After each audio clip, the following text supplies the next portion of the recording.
My Gavan and Melonin, and well met indeed. I am Arachir Galadirthan, the head of the modding team behind Divide and Conquer, and welcome back to Divide and Conquer with another top 10 of our units. And today we're covering Sword and Board, or Sword and Shield to the uninitiated. So the basic idea, of course, is that every unit on this list must have a sword, and they must have a shield, and they can have no other weapon. So javelin units are out, and archers that have swords and shields are also out. I initially went through each of the units, lined them up by their stats, which gave me an idea of what the top 10 might be, but then I just pitted them against one another. I did best of threes for them all, and they went down the list, and the ones that won are at the top, and the ones that lost are at the bottom. So there's quite a big difference this time between where they came under the stat ranking and where they came under the actual ranking after the battles. I know that with the cavalry I did a charge test as well, but then that's because that's very much what cavalry is for, that initial damaging charge. But sword and board units are a jack of all trades, so I thought the best way to do that would just be to pit them against each other and call it a day at that. There was no need to have them fighting other units and seeing how many kills they got or how long they lasted when they were attacked or anything like that. It was better to just fight them against each other, and that gave us the final list. Because if the stats say one thing but actually X unit always beats Y unit, then it goes without saying that X unit is better than Y, even if the stats say otherwise. So that is how we've arrived at the list. Final point before we dive in is that if you are interested, at the end of the video I will show you my Excel spreadsheet that has all of my workings out on it. But if you're not interested, obviously, then there'll be a clear break at the end that you can then part ways. But if you are interested, I'll show you the working out at the end. So without any further ado, or gilding of the lily, let's dive in with the top 10 sword and shield units of Divide and Conquer.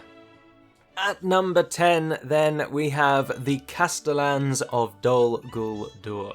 Now, I thought that these would do a little bit better, given that they're one of the few units that has the fear trait, so they scare enemy units. But unfortunately, in all of my testing, they just could not beat any of the others above them. And if anything, actually, it's a boost, because in the stat listing, they came 11th. So they gained a place in the fighting, but unfortunately, they prop up our list at number 10. Castellans of Dol Guldur, the half-alive, wraith-like beings of Dol Guldur's elite forces. At number 9, we have one of Gundabad's finest, the Pale Uruks. I thought again, actually, that the Pale Uruks would do substantially better, given that other than our number 1 entry, they have the highest attack on this list. However, they also have significantly lower armour than almost anyone else on this list, and I think that is what has let them down. So, unfortunately, only claiming the 9th spot, but in the stat comparison, they came 5th. But when fought and when playing it out on the actual battle map, they drop significantly to 9th. So the Pale Uruks coming in quite late on the list at number 9.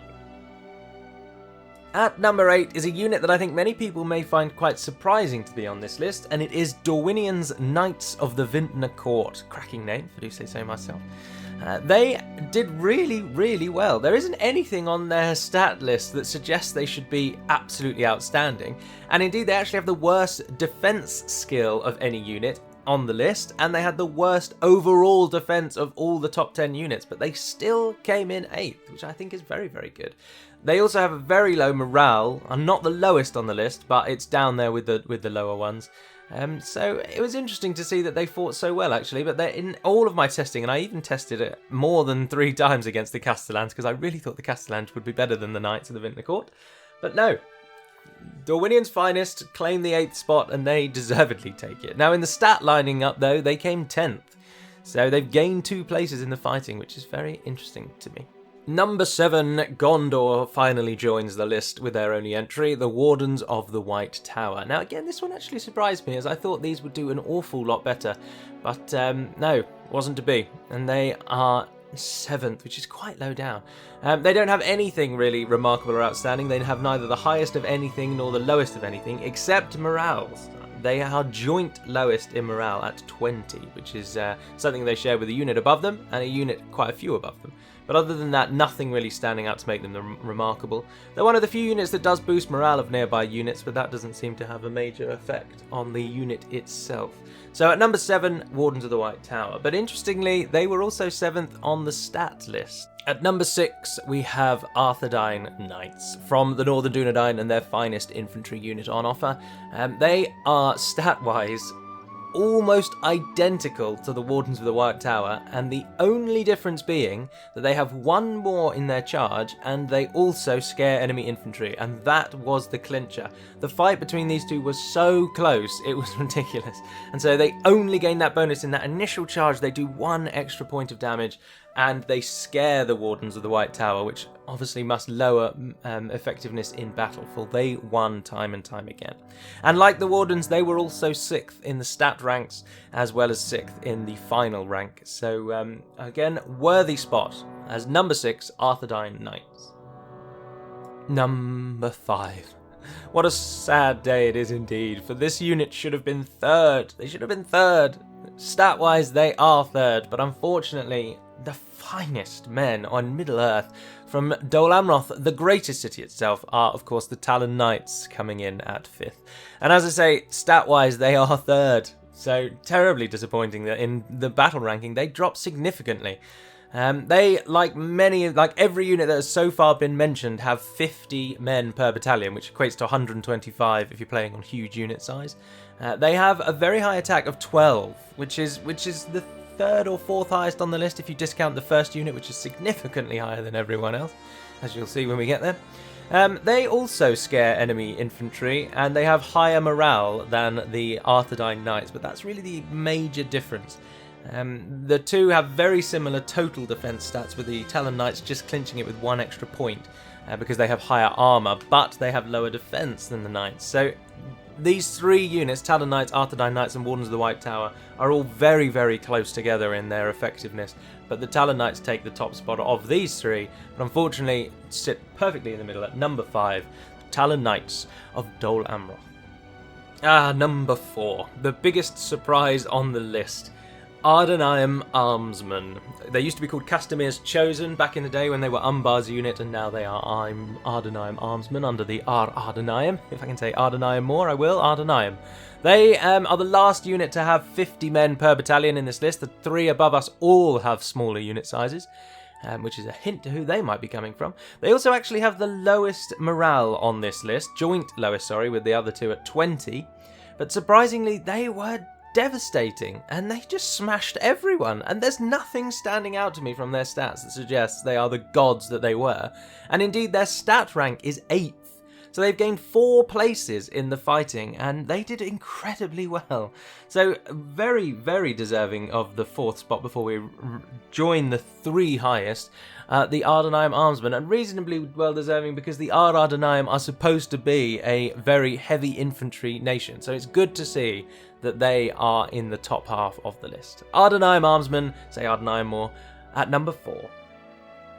Number 3 are of course from the Dwarves, and they are the Gabilgathol Guard of Ered Luin. Once upon a time they were Gabilgathol Hammer Guard, but now they are just normal guard, and they wield a sword and a shield.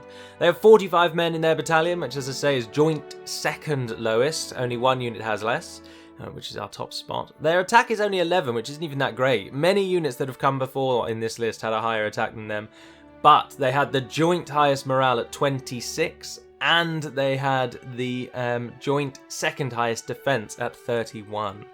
I don't know if there's some hidden stats that I maybe should have looked at and pulled up, but their stats do not scream insanely good unit, but they beat everyone except the top 2. So I had to award them 3rd place. Now in the stats they actually came 4th, as I say, with Talon Knights slightly clinching them in the stat ranking, but unfortunately the difference being 2 places in truth, and Gabilgathol Guard claimed the 3rd spot from Ered Luin and the 1st Dwarven entry. But, I hear you cry, there is one Dwarven unit that's finer than the Gabilgathol Guard with a sword and a shield, and that is Erebor's Iron Guard. Almost identical really, stat-wise, and the only difference again being that the Iron Guard have slightly higher attack of 13 instead of 11, and a charge of 5 instead of 4 compared to the Gabilgathos. So those 2 points of attack and that extra charge being the only difference between these two units, and the only thing therefore separating second from third. So they're almost identical units, to be honest, and it's one of those again where you think, maybe we should just merge these and have one in red and one in blue and give them the same name. But anyway, Gabilgatho Guard losing to the Iron Guard, and so Iron coming second. They also actually came second in the stat ranking as well, so very deserved. And they only lost, of course, to Middle-earth's finest. Is anybody surprised that these people are number one? Is literally anybody? Raise your hand if you're surprised. No one raised their hand. Mithlond nobles, of course, are number one, and I mean, they are so number one, it's just not even funny. If you stay around to see the stat overview and see how many green squares they have, indicating the highest stat in each column, you'll just see it's just ridiculous. The Mithlond nobles, the only thing they have going against them is that they had the lowest battalion size at only 35 men, or elves. But their attack was 20, or is 20. That is 6 points higher than the second highest attack, which was Pale Uruks, who came 9th. But a 20 attack is just insane. They had the highest charge of 12, they had the highest armour of 20, they had the highest defence of also 12, shared with the Pale Uruks again actually. They had the highest shield stat of 6, they had the highest therefore overall defence of 38, and their morale was 24, which is another thing slightly going against them. That's only the second highest morale. Amateurs. But no, absolutely smashing it. Now, of course, I didn't mention at the very beginning, but I can say now, cost did not come into this equation at all. And if it did, the Mithlond nobles may well fall down, because they cost almost twice as much as most units on this list. So in a full, if you were doing a campaign analysis, you might have 2 other units to the Mithlond nobles as 1, but I'm pretty sure they'd still win. They're absolutely ridiculous. And swiftly coming to the realization, perhaps, that maybe all of these lists are actually just going to be which High Elven unit is going to win today. But hopefully not. Anyway, so there we are at number 1, coming only from the Grey Havens of Mithlond, Mithlond nobles. So, unlike the first episode, this time, of course, I've done what all top 10 lists do and given some honourable mentions. And the honourable mentions this time, some people actually suggested that these were going to come a lot higher. I saw the names floating around in certain comments, but just missing out on beating the Castellans were Lothlorien's Sentinels of Kerin Amroth, who fought damn near close to beating the Castellans, but unfortunately I ended up having to test them about 6 times, but the Castellans did beat them overall, on average if you will. So the Sentinels coming in 11th. 12th, and again fighting incredibly close. These 3, Castellan, Sentinels of Kerin Amroth and the Barons of Dale, were all so close in who would come in that 10th spot. And it was really, really close, so very deserving of an honourable mention. And then finally, I know if you see the spreadsheet, you'll see Uruk-hai infantry on there, but they actually were abysmal and they lost against everyone. They don't get an honourable mention, they just get a mention. But the Trollmen of Harad do get an honourable mention. I thought the fact that they had a really high attack and 2 hit points would give them a huge boost, but unfortunately it's just not enough. The fact that their armour stat is only 2 was just too much of a negative for them, and they got trashed and trounced by everyone, except the Uruk-hai infantry. So the Trollmen of Harad claiming the final honourable mention, and coming 13th overall. So that is the top 10 sword and shield units of Divide and Conquer as taken from a snapshot of the 21st of October 2018 in Divide and Conquer's current beta 2.3 build, available to only the beta testers and the developers at the moment. Now, as promised, I will now divert off and show you the stats on the little Excel spreadsheet that I created. So if you were only here just to see the units in battle, then thank you very much for watching indeed. But if you want to see the breakdown, then come and join me. So here we are on my little breakdown. You'll see at the top there the cavalry, because I wanted to reuse the columns. So this is just really to show you the workings out of how I go through it. And you'll note that each unit is listed with all of its stats then put into a certain column, and then what I've done over on the right hand side is then list each unit through by who has the highest of a certain stat and given them a number. So for example, I've listed all of the units by their attack stat, and then in the attack column then given them whoever has the highest gets number 1, whoever's number 2, 2, 3, 4 and going down. If they share the same stat, as you'll note a lot of them have 11 attack, then they all get the same stat. That's why they all have 4. And I've done that throughout. So that's how the stat ranking is calculated. The only one that's a bit iffy is the attribute bonus. I tend to give, if it's, for example, these were sword units fighting other sword units, so if they made infantry afraid, then that was a higher point bonus than morale bonus to your allies, because morale bonus doesn't really have an effect on the unit that actually gives the bonus. So causing fear was the best way to get the highest score, as you can see, with fear giving 1 point. Morale then coming in, if they only gave morale, that was second or third, and then if they had nothing, obviously, then you can see they're all on 4. So there were only a few breakdowns for the attribute. But that's how I calculate the stat ranking, and then in this case, obviously, as I say, I fought them all against each other, and that's how I calculated the actual final ranking. But in the cavalry one, I did the test where they charged against enemy units, and I wrote those all down as well, and then also gave the unique units sorted by who killed the most and gave them a number again. And then that was all added up to give a total, and then the total is the ranking next to their stats. So that's how I calculated the stats, and then I fight them against each other, or I do a unique test, and that's where we come to the conclusion. And speaking of conclusion then, this wraps up the video. So I do hope you've enjoyed watching this one. I've no idea what I'll do next, but I'm sure I'll think of something. So until we speak again, dear friends, Navarneden Perimad Melonin, and farewell.